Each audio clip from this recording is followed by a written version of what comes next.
Bismillahirrahmanirrahim. Assalamualaikum warahmatullahi wabarakatuh. Waalaikumsalam warahmatullahi wabarakatuh. Alhamdulillah wassalatu wassalamu ala Rasulillah wa ala alihi wa sahbihi wa mawalah. Segala puji hanya milik Allah, selawat dan salam kepada baginda Rasulullah sallallahu alaihi wasallam. Alhamdulillahilladzi ahyana ba'da ma amatana wa ilaihin nusyur.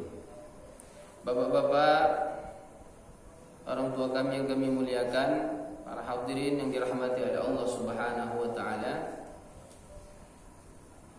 Kembali ucapan syukur alhamdulillah.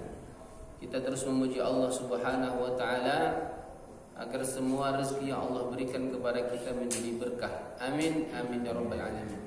Salawat dan salam kepada baginda Rasulullah sallallahu alaihi wasallam. Kita juga berdoa kepada Allah agar kita termasuk pengikut Rasulullah yang setia mengikuti beliau sampai akhir hayat. Hari ini kita lanjutkan pembahasan kita. Pada bulan yang lalu kita membahas tentang mimpi, Pak ya.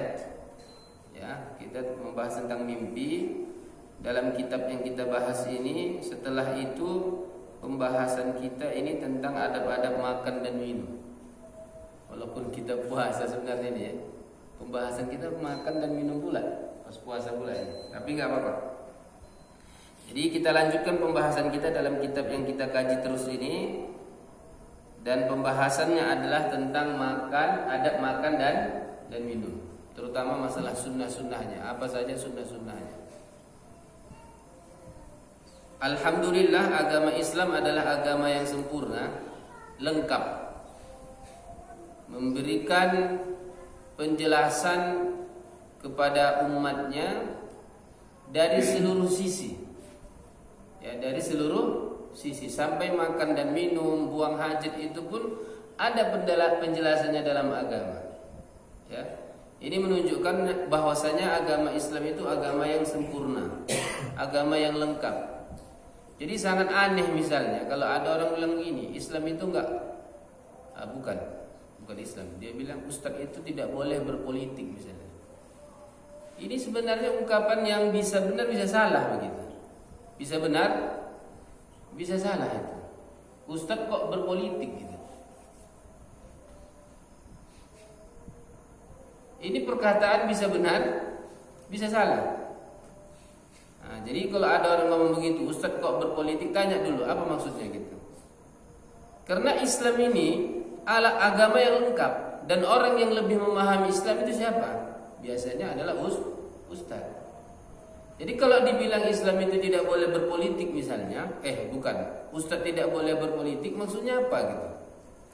Jelaskan lagi gitu. Apa ustaz itu tidak boleh berpolitik sama sekali, dalam artian tidak boleh membahas politik, gitu ya? Apakah karena Islam itu tidak ada kajian tentang politik? Udah lengkap agama Islam itu. Semua sisi kehidupan kita itu dijelaskan dalam agama Islam. Anak pesantren itu yang betul-betul di pesantren ngerti itu, bahwasanya di pesantren itu belajar tentang babus siyasah itu, tentang politik dibahas itu.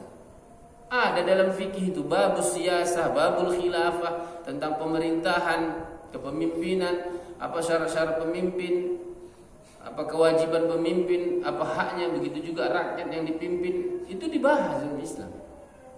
Lengkap itu, selengkap-lengkapnya. Untuk itulah orang Yahudi mengatakan kepada kaum muslimin pada masa Rasulullah SAW, iri banget orang Yahudi itu, iri kepada kaum muslimin. Kenapa? Karena seluruh masalah kaum muslimin itu sampai Rasulullah jelaskan begitu. Orang Yahudi itu bilang, sampai buang hajat.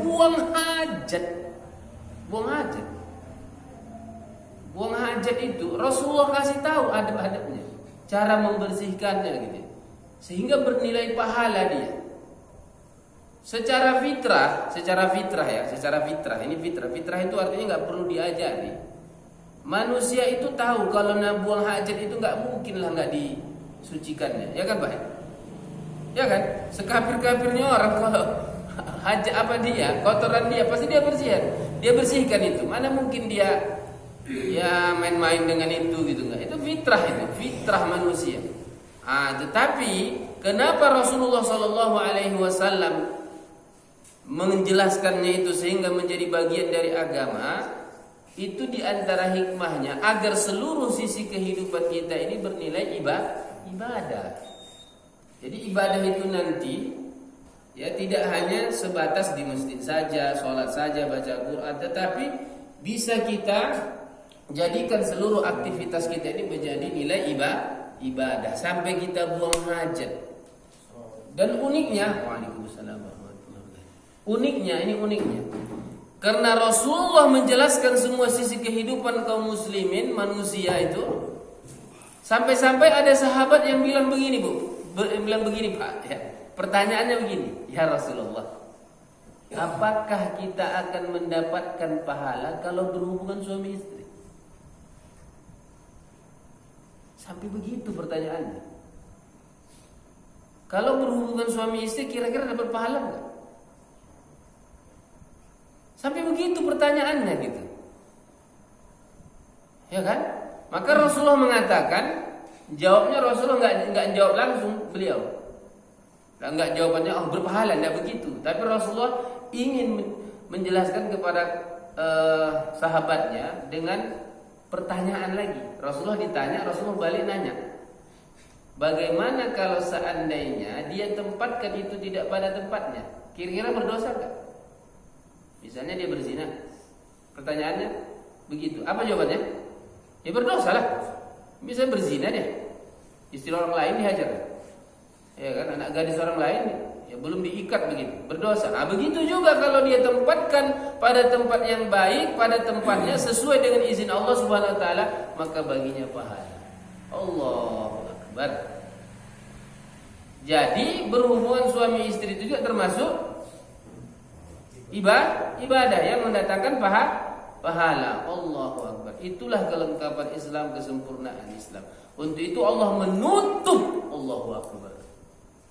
Ya, maksudnya menutup di sini akhir ayat yang Allah turunkan tentang syariat, di antaranya firman Allah itu yang paling terakhir surah Al-Maidah ayat 3, Al-yauma akmaltu lakum dinakum wa atmamtu alaikum ni'mati wa raditu lakumul islama dina. Pada hari ini kata Allah Subhanahu wa taala, ya, menjelaskan kepada Nabi Muhammad dan kaum muslimin dan seluruh manusia, pada hari ini telah aku sempurnakan, kata Allah. Aku sempurnakan, aku lengkapkan agama kalian ini. Jadi lengkap dia, sempurna. Jadi semua ada. Untuk itu pembahasan kita pada subuh yang berbahagia ini adalah tentang adab makan dan minum. Adab dan makan dan minum, sunnah-sunnah makan dan minum. Jadi Islam ini, ya, agama Islam ini agama yang lengkap, semua dibahas. Bagaimana makan, bagaimana minum, bagaimana buang hajat. Untuk itu, ya, kalau ada lagi kita dengar orang mengatakan ustadz berpolitik, tanya dulu, apa maksudnya itu? Apa maksudnya gitu? Karena itu bisa senjata agar kita ini diam, agar kita ini tidak membahas politik. Lalu siapa yang membahas politik? Itu termasuk strategi musuh Islam agar Islam ini tidak membahas politik, supaya yang di atas sana itu bukan orang muslim. Itu jelas itu, Pak. Dari tahun 1924 begitu runtuhnya khilafah Turki Utsmani tahun 1924, itu terus musuh Islam, ya, menyebarkan virus kepada kaum muslimin terutama agar jangan membahas tentang khilafah. Itu jelas, bagi yang paham sejarah. Masalah politik itu nggak usah dikaji, kepemimpinan nggak usah dikaji. Banyak caranya. Itu jelas itu. Jadi dia bisa benar, bisa salah. Tapi ditanya lagi gitu, apa maksudnya? Kalau misalnya Ustaz itu tidak boleh berpolitik, maksudnya ya kalau di masjid jangan kampanye. Ya sepakat ya kita itu, ya kan? Jangan jadikan agama itu sebagai alat untuk menggapai jabatan. Ya jelas kalau itu setujunya kita itu. Setuju kita itu. Tapi maksudnya kalau tidak boleh membahas tentang politik sama sekali, tidak boleh membahas tentang bagaimana politik di dalam Islam, bagaimana syarat-syarat pemimpin itu, boleh nggak memilih pemimpin yang non muslim, itu ada itu dijelaskan dalam Islam itu, ada itu. Begitu. Yang jelas sekali lagi tanamkan di dalam hati kita bahwasanya agama Islam itu agama sempurna, lengkap, kamil, syamil. Kamil itu artinya lengkap ya, syamil itu menyeluruh dia. Yashmal jami'a syu'unil haya, mencakup seluruh sisi kehidupan kita. Mau apa? Sampai ada seorang dai di Amerika pada awal tahun berapa itu ya, sekitar tahun 90-an lah itu ya. Ketika beliau berdakwah dari orang Indonesia, beliau berdakwah ke Amerika. Di awal-awal dakwahnya itu banyak mereka itu nggak ngerti tentang Islam. Ketika ditanya, "What is Islam?" Apa itu Islam? Jawab beliau itu simple, Islam is solution. Islam itu adalah solusi. What's your problem? Apa masalahmu? Apa masalahmu? Sebutkan. Apa masalahnya? Masalah anak dibahas habis. Masalah istri ada. Masalah suami ada. Masalah mertua ada. Masalah bisnis ada dalam Islam. Masalah politik ada. Masalah pendidikan ada. Semua ada di kajian Islam. Makanya beliau mengatakan Islam is solution. Islam itu solusi yang Allah turunkan dari langit untuk seluruh umat manusia, bukan hanya orang Islam. Kafatan linnas, untuk seluruh manusia. Bahkan rahmatan lil alamin. Allahu akbar. Rahmatan lil alamin, rahmat untuk seluruh alam. Apa definisi alam? Alam itu definisinya, definisi alam semesta itu adalah as-samawatu wal ardu wa ma bainahuma. Alam semesta itu definisinya adalah langit, ya, seluruh langit, bumi dan apa yang ada di sekitarnya. Kalau bahasa lain, alam semesta itu adalah siwallah, selain Allah. Jadi selain Allah Subhanahu wa taala itu alam semesta. Bayangkan Nabi Muhammad SAW Allah utus membawa risalah itu untuk kasih sayang seluruh alam semesta, bukan manusia lagi. Bukan hanya manusia, sampai alam semesta, sampai untuk hewan. Untuk itu subhanallah, kesempurnaan Islam dan kelengkapan Islam ini sampai hewan pada zaman Rasulullah seperti unta, kerbau, kambing itu ngadu kepada Rasulullah untuk dijelaskan syariat bagaimana bersikap kepada hewan. Allahu Akbar. Allahu Akbar. Subhanallah, Masya Allah. Itu banyak riwayatnya. Bahkan kalau kita yang belajar bahasa Arab, ya kan, ada di kitab Al-Arabiyyah itu judulnya Ar-Rifqu bil Hayawan, berlemah lembut dengan hewan. Sampai dijelaskan itu bagaimana ada seorang sahabat itu punya hewan yang dia jadikan untuk alat bantu, ya, alat bantu mengangkat barangnya, membajak sawah atau apa begitu ya. Sampai ada yang datang begitu, hewan itu datang menemui Rasulullah sambil menangis. Datang menjumpai Rasulullah, didatangi Rasulullah dengan menampakkan wajahnya sambil menangis itu hewan. Lalu Rasulullah SAW bersabda kepada sahabatnya di sekitarnya, "Ini punya siapa? Ini punya siapa hewan ini?" "Saya, Rasulullah." "Sesungguhnya dia telah mengadu kepadaku. Engkau telah membebaninya dengan di luar kemampuannya. Apakah engkau mau Allah bebani dengan kemampuan di luar kemampuanmu? Janganlah engkau menzaliminya, karena engkau telah menzaliminya, karena engkau telah memberikannya beban di luar kesanggupannya." Sampai seperti itu, dan itu banyak sekali.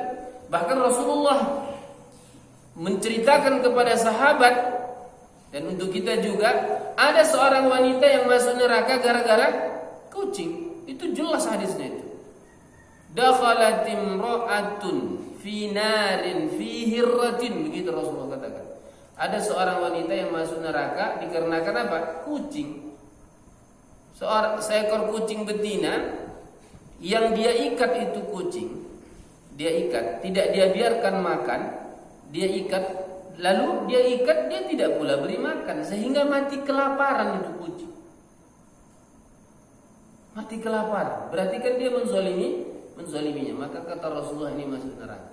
Untuk itu orang muslim itu adalah orang yang memiliki perilaku yang sangat baik, bukan hanya kepada sesama manusia, bahkan sampai hewan, tumbuhan, alam semesta, rahmatan lil alamin. Oh begitu dia. Untuk itu hewan itu bersyukur kepada Rasulullah.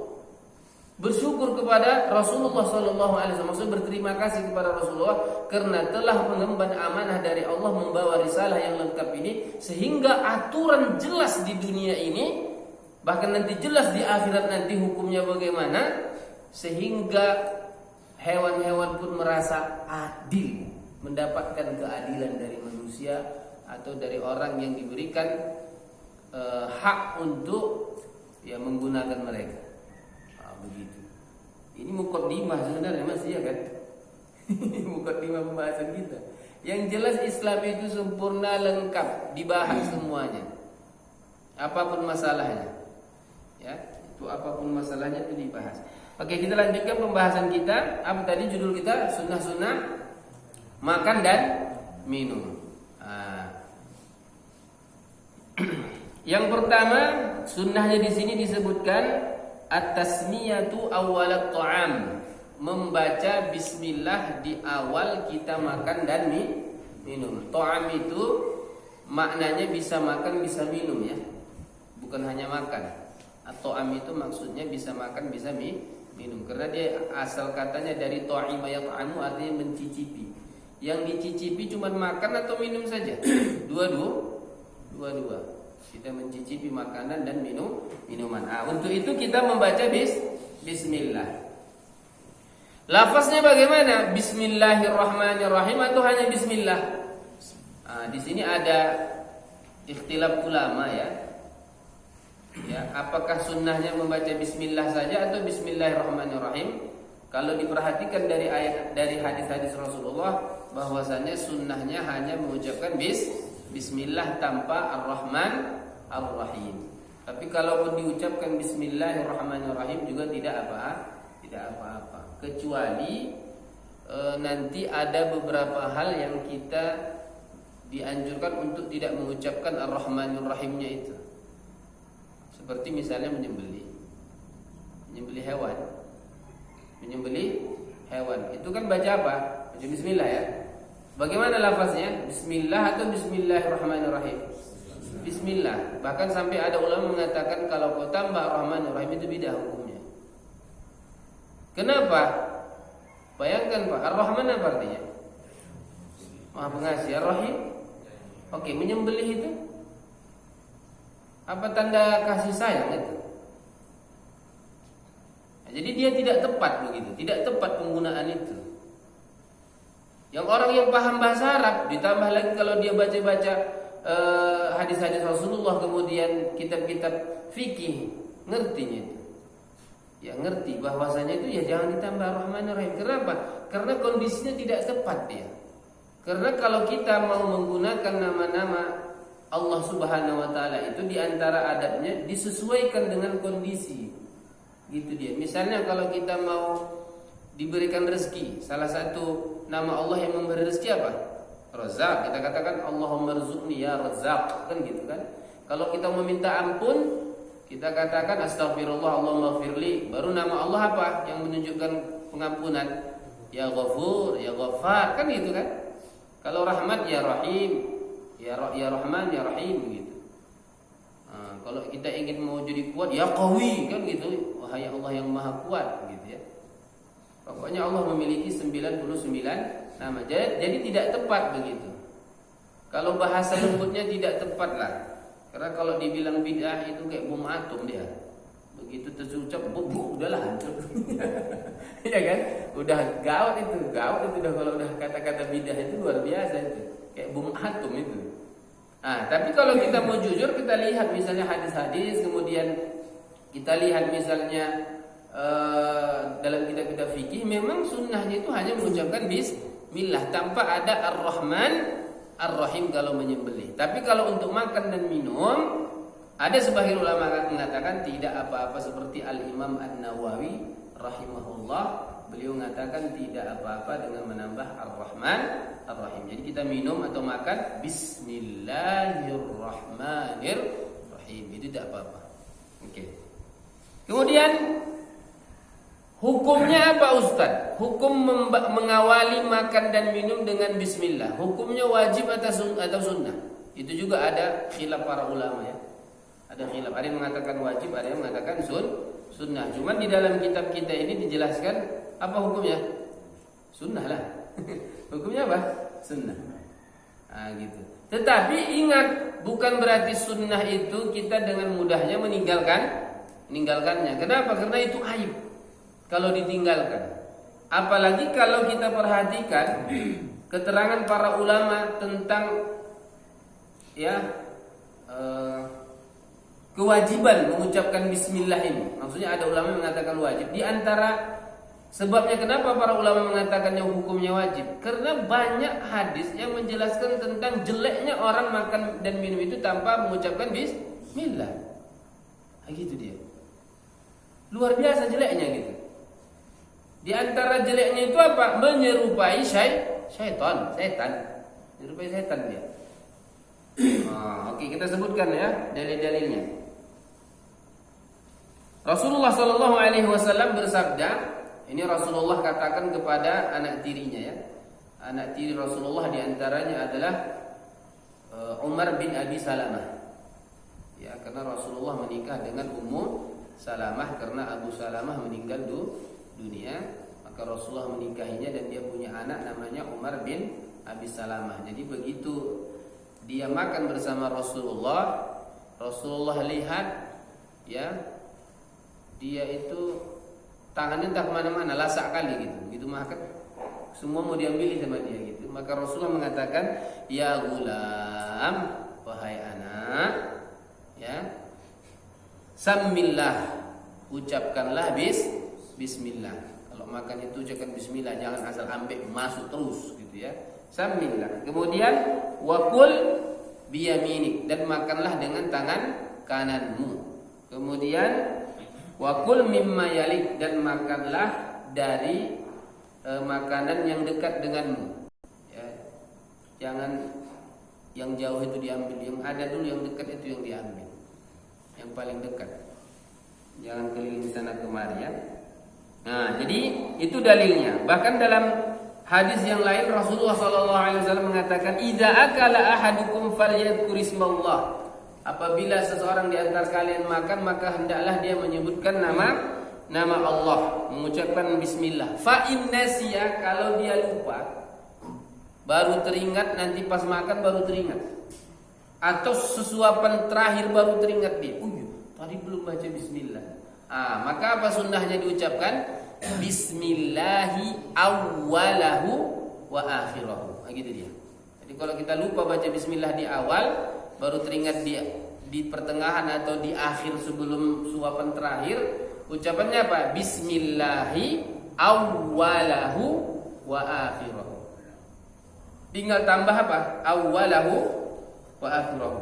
Dalam riwayat lain, fi awwalihi wa akhirihi. Boleh yang kita awalahu atau awalahu wa akhirahu, atau fi awalihi wa akhirihi. Ya. Itu boleh dipilih mana, awalahu wa akhirahu atau fi awalihi wa akhirihi. Nah, di sini ya, ada kisah disebutkan di dalam kitab ini, ada kisah tatkala ada seorang sahabat Rasulullah sallallahu alaihi wasallam. Ya, sahabat itu kan bertingkat-tingkat ya. Ada sahabat yang dekat dengan Rasulullah, yang paham mengerti tentang hukum. Ada yang sahabat Rasulullah itu yang baru-baru masuk Islam gitu kan, yang baru-baru dekat dengan Rasulullah. Jadi belum begitu memahami tentang hukum-hukum Islam, adab-adab begitu bersama Rasulullah makan bersama begitu, tiba-tiba ada seseorang yang langsung makan dia. Biasanya sahabat yang lain itu nunggu Rasulullah dulu gitu. Ya kan, nunggu Rasulullah dulu mulai baru mereka mulai. Dengan mengucapkan bismillah baru mereka juga bismillah dan makan. Ini ada seorang sahabat yang mungkin dia belum tahu, belum mengerti, langsung makan dia. Rasulullah nengoknya aja. Dan sahabat pun pada nengok juga. Ini kawan nih belum lagi mulai udah duluan makan dia. Kacau kawan ini ya, nggak ada sopannya ini. Nggak ada bismillah pula lagi ya. Main hajar aja. Rasulullah belum mulai dia duluan gitu kan. Tengok ini. Sahabat pun nengok juga kan. Jadi Rasulullah pun memegang tangannya. Tangkap Rasulullah tangannya. Ditangkap Rasulullah tangannya. Dan Rasulullah pun memberikan peringatan, menjelaskan bacalah bismillah. Sampai-sampai dalam hadis itu Rasulullah mengatakan, Rasulullah melihat syaitan makan bersamanya. Rasulullah tangkap tangannya supaya jangan kenyang syaitan itu. Lalu Rasulullah mengatakan bismillah. Maka dengan mengucapkan bismillah itu syaitan pun sampai apa? Memuntahkan makanan yang sudah dia makan.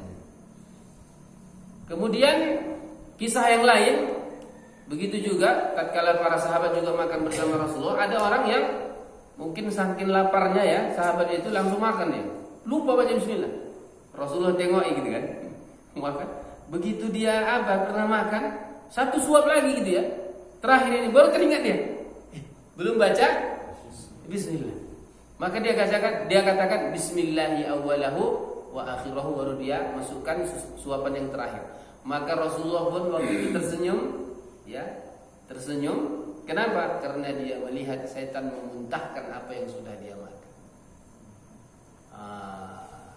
Nah, jadi memang kita katakan tadi ada ikhtilaf para ulama masalah hukum membaca bismillah ketika awal makan dan minum, apakah wajib atau sunnah ya. Tapi yang jelas sebagai seorang muslim kita harus berusaha untuk membaca bismillah di awal makan dan minum. Dan itu biasanya supaya melekat, supaya kita tidak lupa, itu biasanya dibiasakan dia. Maksudnya kalau sudah menjadi hal terbiasa, itu sudah menjadi otomatis dia itu. Udah otomatis. Kalau sudah terbiasa itu otomatis. Dengan sendirinya gitu. Dengan sendirinya. Sehingga nanti insya Allah kita tidak lupa lagi. Kemudian ini ada hadis yang luar biasa ya. Disebutkan di dalam kitab ini tentang bagaimana syaitan itu berusaha ya, selalu menyertai aktivitas kehidupan kita untuk merusak ya aktivitas kita ini ya. Sampai-sampai nanti makan juga ikut serta dia ya. Dan ini pernah sudah saya jelaskan ya, bagaimana itu bisa nanti ada istilah ternak setan namanya. Apa namanya? Ternak setan. Ada orang menernak setan. Kalau kita misalnya menernak apa misalnya? Misalnya ayam gitu. Apa yang kita lakukan, Pak? Pertama kita siapkan kandangnya, betul? Kemudian kita apai? Kita kasih makan, kita kasih minum. Kemudian apa lagi? Kita kawinkan biar makin apa deh ya. Oke, kemudian apa lagi? Kita usahakan dia supaya jangan stres, ya kan? Ya kalau stres dia matilah dia. Ya, kalau Pak Yaya nggak ada sini ya. Pak Haji Yaya nggak ada ya. Kita mau tanya kalau ayam apa namanya itu? Itu kalau ribut-ribut kira-kira stres nggak ada? Ada stresnya nggak itu? Apa itu ayamnya? Misalnya kalau bising gitu kan di sekitarnya itu mati nggak dia? Ya stres ya. Bisa sih? Hah? Ya Pak. Stres ya Pak. Gimana Pak? malas makan sama ketemu ya sama stres. Oh gitu dia. Stres ya. Stres dia begitu. Jadi di sini ini hadisnya luar biasa. Saya bacakan hadisnya. Allahu Akbar. Panjang hadisnya ini. Rasulullah sallallahu alaihi wasallam bersabda, ini hadis riwayat Muslim, sahih. Jelas itu, enggak bisa lagi dipungkiri ke kesahihan hadisnya.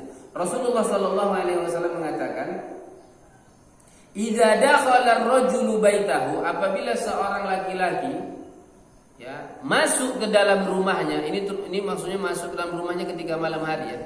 Ketika malam hari, misalnya dia pulang kerja, masuk rumah, pulang dari kerjanya.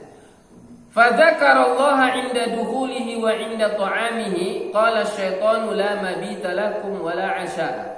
Kalau seorang laki-laki ya, dia masuk ke rumahnya di malam hari untuk pulang ya, lalu ketika dia masuk ke dalam rumahnya membaca bismillah, maksudnya membaca bismillah, membaca zikir. Zikir masuk rumah apa, Pak? Di antaranya yang pertama assalamu alaikum, itu dah zikir itu. Assalamu alaikum, semoga keselamatan, seluruh keselamatan dari setan, dari mana kan gitu. Itu assalamu alaikum, itu zikir itu. Zikir masuk rumah, assalamu alaikum. Ya, kita tambah warahmatullahi wabarakatuh. Kemudian membaca doanya lagi, bismillahi walajna wa bismillahi kharajna. Dengan menyebut nama Allah kita masuk, dan dengan menyebut nama Allah kita juga keluar.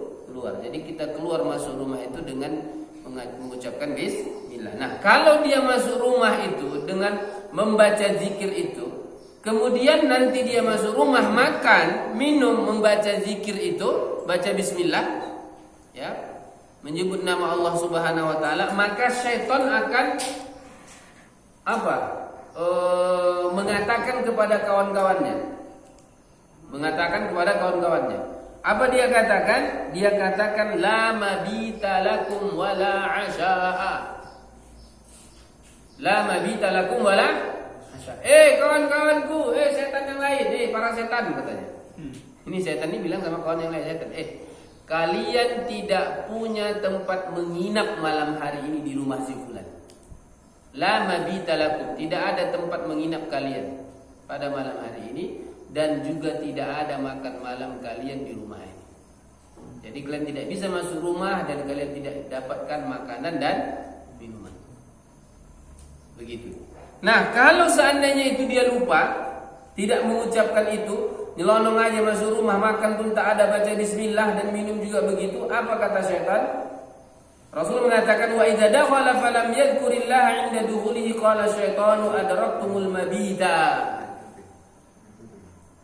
Setan-setan yang lain, ini si fulan tadi masuk rumah enggak baca bismillah nih kawan nih, enggak baca zikir kepada Allah Subhanahu wa taala. Alhamdulillah katanya. Masih berpuji juga dia kan. Kita ada penginapan malam hari, ada hotel gratis masuk kita ke rumah. Gitu kan? Kemudian kalau dia tadi makan dan minum tidak baca bismillah, setan akan mengundang. Itu dia katakan itu untuk mengundang yang lain. Sesungguhnya kalian malam hari ini punya makan malam. Jadi sudah dapat penginapan, dapat makan malam. Berarti diberikan kandangnya, diberikan makan dan minumnya. Tinggal apa satu lagi? Hiburan. Supaya stres. Hiburannya. Kalau ditambah setelah itu dia pun mendengarkan musik, bertambah segarlah setan di rumah itu. Jadi sudah lengkap penginapan, makan minum, kemudian ada musiknya. Makin sedap dia di rumah itu, betah kali setan. Disitulah nanti terjadi suasana tidak betah di rumah tangga antara anggota keluarga. Disitulah nanti suami istri mungkin tidak akur, anak dan ayah tak akur, anak dan ibu tak akur. Pokoknya anggota keluarga dalam rumah itu pun merasa kepanasan. Pertengkaran lah yang mungkin terjadi. Begitulah dia. Jadi memang kalau kita perhatikan, kalaupun kita seandainya mengatakan hukumnya itu sunnah, bukan berarti dengan mudahnya kita meninggalkannya kan? Kenapa? Karena penjelasan para ulama disebutkan lagi, karena itu seolah-olah kita akan menjadi wali-wali syaitan. Menjadi wali-wali wali-wali syaitan kita. Kenapa? Karena kita seolah-olah kayak menernak mereka, memperbanyak, memperkembangbiakkan itu syaitan di rumah kita. Sehingga kalau sudah banyak itu, ya terjadilah permusuhan luar biasa kan di antara kita dalam rumah itu. Untuk itu, maka kalau masuk rumah kita baca doa, keluar rumah juga baca doa, makan dan minum baca doa. Apalagi kalau kita sudah berumah tangga, ya kan, berhubungan suami istri juga harus berdoa. Kalau tidak, setan akan menikmati pemandangan itu. Allah.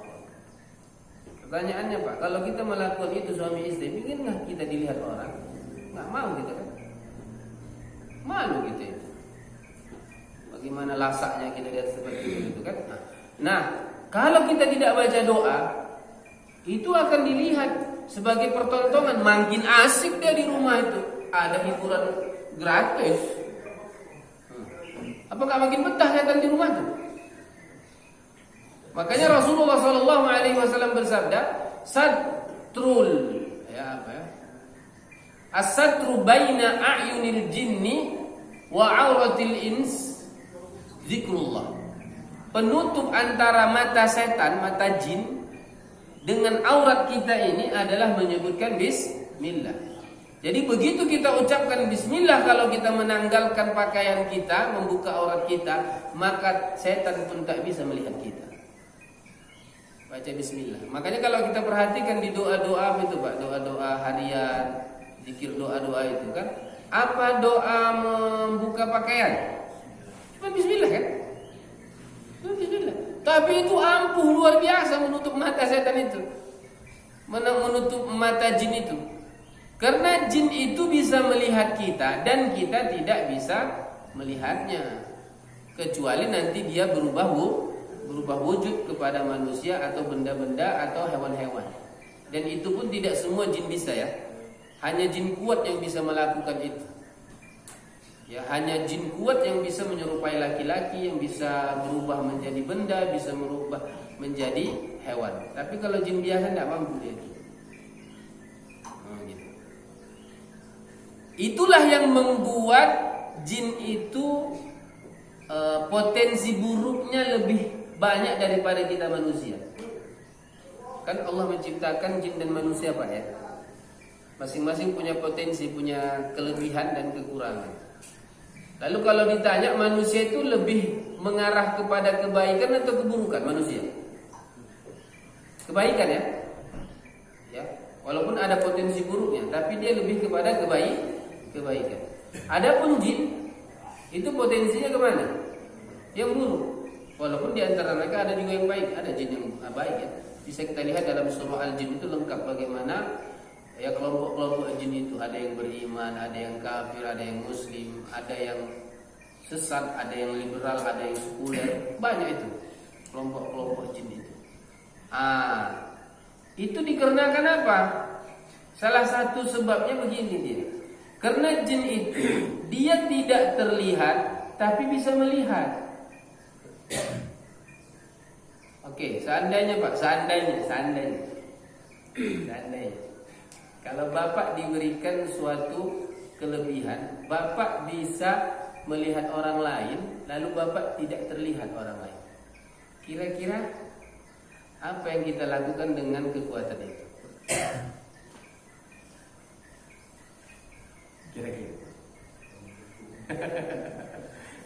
Kira-kira apa itu? Oh, kurasa nggak ada lucu Pak. Ini dia kan. Masuk kita ke bank tuh, ambil 1 juta ya kan, 1 ikan ya kan, nggak nampak orang. Kenapa? Karena kita punya nafsu. Dan uniknya kita menjaga kehormatan kita, menjaga diri kita dari perbuatan buruk, itu kan karena takut ketahuan, betul? Coba nggak ketahuan itu, hajar terus. Betul kan? Makanya beda orang ketika di muka umum dan sendirian, itu jelas itu. Jelas itu. Kenapa? Karena ketika kita bisa dilihat orang lain, kita menjaga diri. Kalau orang yang baik, tapi kalau orang yang buruk nggak dilihatnya itu, hajar terus karena sudah iman udah nggak ada sama dirinya, nggak ada rasa malunya. Untuk itu perkataan yang terus turun temurun dari Nabi Adam sampai alaihissalam sampai generasi akhir zaman itu, seperti yang dikatakan Rasulullah, termasuk ungkapan dari Nabi pertama Adam alaihissalam sampai akhir zaman itu adalah fa illam tastahi fasna ma syi'ta. Kalau kamu enggak malu, boleh. Itu adalah ungkapan dari Nabi Adam sampai akhir zaman, enggak akan hilang. Kalau enggak malu, buat. Itu dia. Nah, untuk itu kalau kita punya potensi seperti itu, apalagi kita punya nafsu, jadi apa kan? Jadi buruk dia, lebih kepada buruk dia. Bayangkan kita tidak bisa dilihat orang gitu, tapi kita bisa melihatnya. Begitulah jin yang buruk itu. Sehingga dalam hadis yang sahih dikatakan, di mana tinggalnya jin itu? Di antara tempat tinggal jin itu adalah di WC, tempat kotoran. Pertanyaannya, kenapa di WC? Karena biasanya kalau di WC kita ngapain? Pertama buka aurat kan? Orang-orang yang jahat itu suka dengan aurat. Orang-orang yang nggak baik itu suka dengan aurat. Nah, maka nanti dia kalau kita di rumah, mohon maaf misalnya berhubungan suami istri tidak baca doa, itu ditunggu-tunggu setan itu. Karena dia ingin menikmati juga. Nah, untuk itu hati-hati. Maka kita harus baca doa ketika membuka pakaian kita dengan bismillah, lalu kita ucapkan Allahumma, enggak usah dibaca ya. Nanti batal pula puasanya enggak ya? Itulah doa-doanya itu. Itu dibaca doanya. Tapi malaikat Allah Subhanahu wa taala itu bisa melihat kita manusia, bisa melihat jin, dan dia tidak terlihat, tetapi dia tidak memanfaatkan itu untuk buruk. Kenapa? Karena nggak ada nafsu dia. Karena memang Allah tidak berikan kepadanya nafsu. Jadi dia tidak akan mengganggu kecuali yang baik-baik. Makanya kalau ada orang yang jatuh misalnya dan dia baca zikir, atau orang tuanya meruqyahnya, akan dibantu sama malaikat. Makanya nanti termasuk cara kita memberikan perlindungan kepada anak kita, selalu katakan, ya Allah, aku bertawakal kepadamu tentang urusan anakku. Aku serahkan anakku kepadamu, ya Allah, tolong jaga dia pergi sekolah. Kalau nanti terjadi apa-apa, itu insya Allah nanti ada orang yang menolongnya atau dari malaikat yang akan membantunya. Itu jelas itu, Pak. Jelas itu. Karena kita nggak bisa 24 jam menjaga anak kita kan. Nah, ketika kita menggantungkan diri kepada Allah Subhanahu wa taala, Allah akan bantu. Ya, dengan cara mengirimkan orang-orang yang akan menolong anak kita gitu ya, atau mengirimkan malaikatnya. Begitu juga misalnya kita baca bismillah di rumah kita begitu mau tidur. Sebenarnya terjadi misalnya konflik di rumah kita itu. Secara asal itu terbakar rumah. Tapi karena kita berzikir kepada Allah Subhanahu wa taala, ada malaikat yang Allah kirim untuk menjaga rumah kita. Begitu misalnya konslet, mungkin dipadamkan, hembuskan mati. Atau Allah kirim angin, ya kan? Ya, angin mati gitu. Seperti itulah dia. Jadi untuk itu ada sebagian ulama yang mengatakan itu hukumnya wajib baca bismillah itu. Karena apa?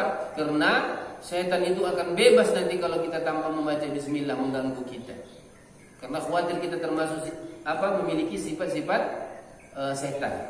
Seperti tadi tidak membaca zikrullah, berzikir kepada Allah ketika makan dan minum, ketika masuk rumah, ketika tidur, ketika beraktivitas yang lainnya. Nah, itu yang sunnah yang pertama ya. Karena waktu juga sudah jam 6:10, kita tambah satu lagi, yaitu dengan makan dengan tangan kanan. Makan dengan tangan kanan. Ini memang adab ya, adab dan hukumnya sunnah, tapi bukan berarti kita dengan mudahnya makan pakai tangan kiri. Ya. Rasulullah SAW mengatakan, "Idza akala ahadukum fala yaqulanna illa biyamini." Bahkan dalam riwayat lain la yaqulanna gitu ya. Kalau orang yang paham bahasa Arab itu la yaqulanna itu nun tasydid ya. Nun taukid itu musyaddada, itu penegasan luar biasa itu. Janganlah kalian itu makan dengan tangan kiri. Jangan minum dengan tangan kiri. Kenapa? Karena syaitan itu makan, minum dengan tangan kiri dia. Itu Itu adabnya seperti itu. Nah, jadi kalau ditanya setan itu ciri-cirinya makan, minum dengan tangan kiri. Kalau kita dibilang setan aja marah kita. Setan, marah kita. Kenapa? Kita nggak mau dikatakan setan. Atau dikatakan, kok kayak setan? Marah kali kita kan. Marah kan Pak? Kita dibilang setan marah. Nggak usah lah bilang setan. Kayak setan kok, marah. Gitu. Padahal Rasulullah mengatakan, kalau kamu makan dengan tangan kiri, minum dengan tangan kiri, kamu seperti setan. Tapi yang jelas jangan pula nanti kalau ada orang yang makan dengan tangan kiri atau minum tangan kiri nanti bilang, kayak setan nggak begitu ya kan? Tapi kita kan, makan tangan kanan gitulah, ingatkannya begitu. Dan uniknya ada kisah luar biasa ya dalam hadis yang sahih. Ada seorang sahabat Rasulullah, maksudnya dekat dengan Rasulullah, tapi dia mungkin orangnya ya imannya kurang gitu kepada Rasulullah, tapi dekat dengan Rasulullah, maksudnya bersama Rasulullah. Tatkala makan, Rasulullah katakan, kul biyamini, makan dengan tangan kananmu, makannya tangan kiri. Ya. Tangan kanan, tangan kiri dia makan. Sampai dia bilang nggak bisa pukul. Langsung